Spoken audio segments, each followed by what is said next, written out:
Brought to you by Puneet Balan Group and Maharashtra Tourism.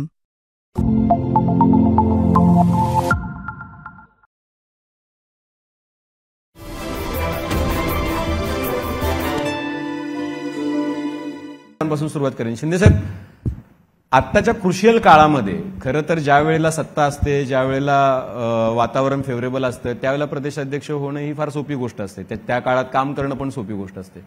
हे एका प्रकारचं challenge आहे. आता रिसोर्सेस नाहीयेत, आता सत्ता नाहीये, अशा काळामध्ये पक्ष बांधायचा आहे. 10 शिलेदार आपल्यासोबत विधानसभेमध्ये, वरती 8 शिलेदार, आणि दुसऱ्या बाजूला जर बघितलं तर 230चं बहुमत, त्यासोबतच तुमच्याकडची तिजोरीची चावी अजितदादांच्या हातात. कसं करणार? खरं म्हटलं तर पहिल्या प्रथम मला पहिल्या आपल्या चॅनलला संधी दिल्याबद्दल मी आपला आभार व्यक्त करतो. मला वाटतं माझी पहिलीच मुलाखत तुमच्या चॅनलवर होते आणि खरं म्हटलं तर मला आज संधी मिळाली त्याबद्दल पक्षाच्या नेत्यांचं मी मनापासून पहिला आभार व्यक्त करतो. आदरणीय पवारसाहेबांसारखं दिग्गज नेतृत्व, त्या नेतृत्वाच्या पक्षाची आज मला जबाबदारी या काळामध्ये मिळाली आहे. हा चॅलेंज आहे मला वाटतं, आणि सातारकर नेहमी चॅलेंज स्वीकारण्याच्या बाबतीमध्ये पुढं राहतात.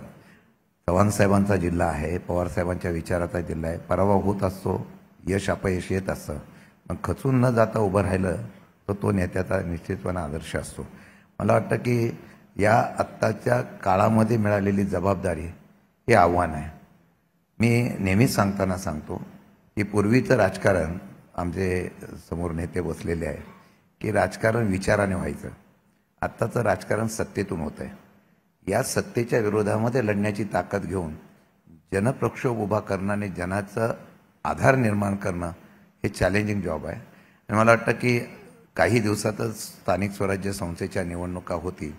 या निवडणुका समोर जात असताना यशापेक्षा पक्ष संघटना मजबूत करून, कार्यकर्त्यांची फळी जुन्या नव्याची उभी करून, आपल्याला जर संघटना पवारसाहेबांना अपेक्षित असलेली उभी करण्यामध्ये यश आलं तर मला वाटतं की माझ्या कामाचं ते फळ असेल.